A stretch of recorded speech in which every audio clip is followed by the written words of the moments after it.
All right, ninth graders, Mr. Brosco again, back with you guys. I hope that this is working out okay, that the sound is coming through well enough and all that. Before we jump into today's lesson on Unit 9, Eschatology, I just want to make a quick announcement for tomorrow. So tomorrow is Friday, February 4th, which means it's the first Friday of the month, which means we have confession. But since I'm not going to be here yet and I'm not going to have a substitute tomorrow, I've arranged with some of the other theology teachers for you to go over with them. So if you are in first hour tomorrow, do not report to my room. Please go to Mrs. Missy's room, or which is Mr. Shovelin's room, since she's still on maternity leave.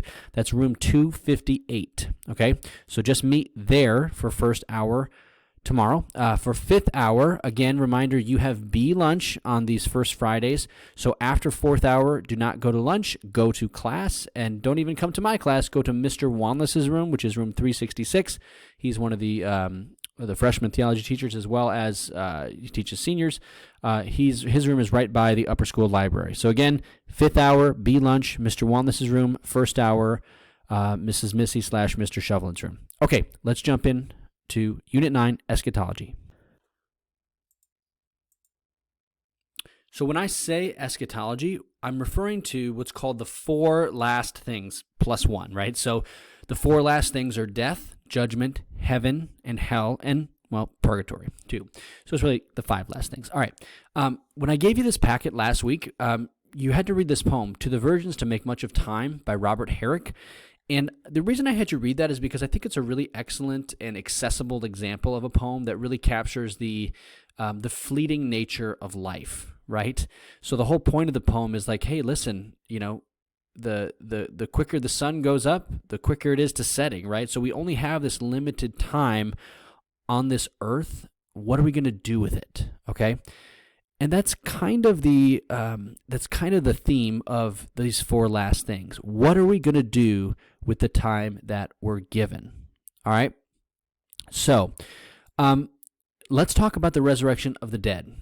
My question I asked you was, how has the doctrine of the resurrection of the dead been progressively revealed? What exactly do we mean when we say we believe in the resurrection of the dead? Well, the reason it's been progressively revealed is that in Jesus' time, there were different Jewish groups who thought different things about what happened after you died, right? So, for example, the Sadducees, they did not believe in a resurrection after death. And a lot of Jesus' interactions with the Sadducees deal with that very question, right? Then there were groups like the Pharisees, which did acknowledge an immortal soul and a resurrection after death. But, of course, Jesus, knowing the full picture, he taught it very firmly that, no, there is a resurrection of the dead, and in fact, I am the resurrection and the life, okay? What do we mean by the resurrection of the dead? Well, we mean that at the end of time, our immortal souls will be reunited with our glorified bodies. So all who have done good will go to the resurrection of life, in the new heavens and the new earth, and those who have done evil will go to the resurrection of judgment. This is not immediately after death. This will happen at the end of time, right? We'll talk about what happens at the moment of death in a little bit. Well, I think a lot of you are probably thinking, well, how does this work, right? I mean, well, what if somebody's decayed? What if somebody's been cremated, right? Or and their ashes are scattered. Like, how is this going to work? Well, the Catechism doesn't tell us exactly. It says the how exceeds our imagination and our understanding. Then it says this, yet our participation in the Eucharist already gives us a foretaste of Christ's transfiguration in our bodies. And what that means is that when we believe that the Eucharist is the body, blood, soul, and divinity, we're talking about it's Jesus' resurrected body, right? And by taking him into our body, we are kind of beginning that transfiguration, if you will, in that sort of sense. So there's a lot more there that we could talk about, but I think we'll just kind of leave that there. But the resurrection of the dead is what happens at the end of time, when our immortal souls are reunited with our glorified bodies. Okay? But what happens at death? What is death? What does death mean for a Christian? Okay? Well, death simply means it's the separation of the soul from the body. That's what happens at the moment of death, right? And we believe, as the Bible says, that the wages of sin is death. So in some sense, death is the cost that we all have to pay for our sin, okay? But paragraph 1005 of the Catechism says, to rise with Christ, we must die with Christ. So in some sense, our death is a participation in Christ's death, and that we, as he rose from the dead, we also have the hope that we will rise and that death is not the end. There's just this great line at the Easter Vigil. If you've ever been to the Easter Vigil Mass, which is the night before Easter, where they do this chant right at the beginning, and there's this wonderful line, and I love it every single year when I hear it, but it's this: when Christ broke the prison bars of death and rose victorious from the underworld, our birth would have been no gain had we not been redeemed. I just love that image of Christ breaking the prison bars of death, conquering death, so that we can have hope, right? And the Catechism kind of captures this idea, right?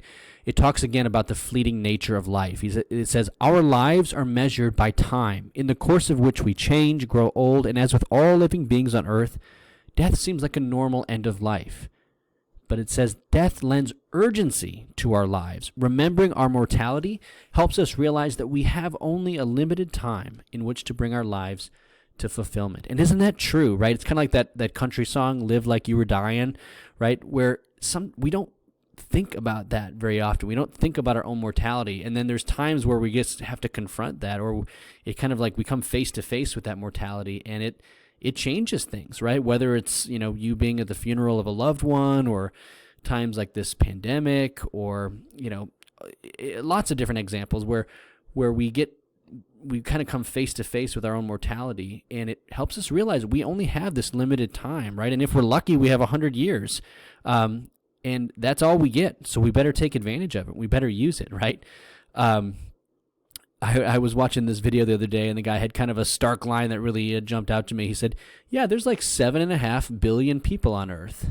In 100 years from now, none of them will be here anymore, right? I mean, it's just kind of a stark line, but it really gives us kind of urgency, and hopefully helps us kind of, live in the moment and try to take advantage of the time that we're given, right? To build up God's kingdom here on earth. All right. Moving on. To a Christian, what does death mean to a Christian? Death, yes, it is a consequence of sin, and yet it was transformed and conquered by Christ. And the Catechism also says that because of Christ, Christian death has a positive meaning, right? In baptism, we've already died with him sacramentally in order to live a new life. And it also has this line that death is the, quote, end of man's earthly pilgrimage of the time of grace and mercy which God offers him so as to work out his earthly life and decide his ultimate destiny. In other words, there is no repentance after death. We don't know what happens in the moments right before someone dies, right? I like to think that, we have a merciful God who gives us every opportunity to repent and to come to him and embrace his love.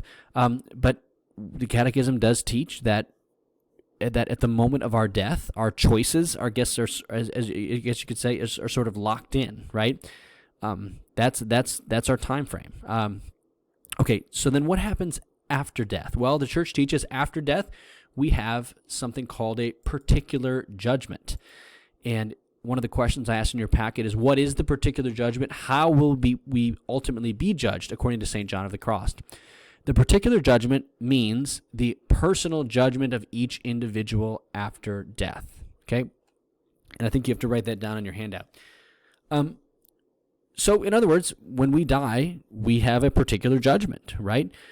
And St. John of the Cross has this great quote that says, at the meaning of life, I don't know if that's right, actually. Sorry, I might have had a typo there. At the end of life, we shall be judged on our love. So kind of what does that mean? It kind of goes back to that passage in Matthew we read a couple of weeks ago, right? Whatever you did to the least of my disciples, you did it to me, right? So when he says at the end of life, we're going to be judged on our love, I think it forces us to confront those questions, right? How do I love my family, my friends, my children, in my case, my students, right? Because that's what I'm going to be held accountable for. When I die, and I encounter Jesus, he's going to ask me, how did you love these people that I gave you, right? Did I put their needs above my own? Or did I just sort of kind of walk through life with my blinders on, only concerned about my own needs, right? So these are the things to just sort of think about, right? At the end of life, we should be judged on our love. And I think that's really important as we go ahead. So at the end of life, there'll be a particular judgment. All right. And one of the opportunities when we get judged, we could be judged to go to heaven, okay? Now, heaven, of course, is an infallible teaching of the church, obviously, and it even says in the catechism, just in case you missed it, by virtue of our apostolic authority, so we know that it's infallible. And what is it? It is the communion of life and love with the Trinity, the Virgin Mary, the angels, and the saints. It's the ultimate end and fulfillment of the deepest longings, the state of supreme definitive happiness. To live in heaven is to be with Christ, okay? So we used that term last time, the mystical body. We are going to be kind of united and in communion with the mystical body of Christ, all of us all together, right? How do we have access to heaven? Well, Christ opened the gates by his death and resurrection. He's the one who gave us access to heaven and gives us access today. The Catechism says heaven is beyond all description and understanding, though the scriptures do use images to try to help us understand it, things like life, light, peace, wedding feast, heavenly Jerusalem. The term that the church uses to describe what we'll be doing in heaven, I guess, is the contemplation of God in his heavenly glory, and that's the particular name for that is called the beatific vision. So we can say when we are in heaven, we are experiencing God in all of his heavenly glory, and the term for that is beatific vision. Okay. At our particular judgment, the other option is hell. Okay. And here's what Frank Sheed says about hell, and I really like this quote a lot. He says, "If we love God, we shall ultimately get God. We shall be saved. If we love self in preference to God, then we shall get self apart from God. We shall be damned." Okay, and I think this is an important point, right? So when we ask this question, who is in hell? Here's what the Catechism says: it's those who have chosen to be there by their own free will, right? To die in mortal sin without repenting and accepting God's merciful love. That's how someone gets to hell, right? And here's the other important quote from the Catechism: this state of definitive self-exclusion from communion with God is called hell. Now, obviously, the Bible uses lots of images of hell, fire, torture, but they're all, they're all images of what's really happening is this self-exclusion from God, right?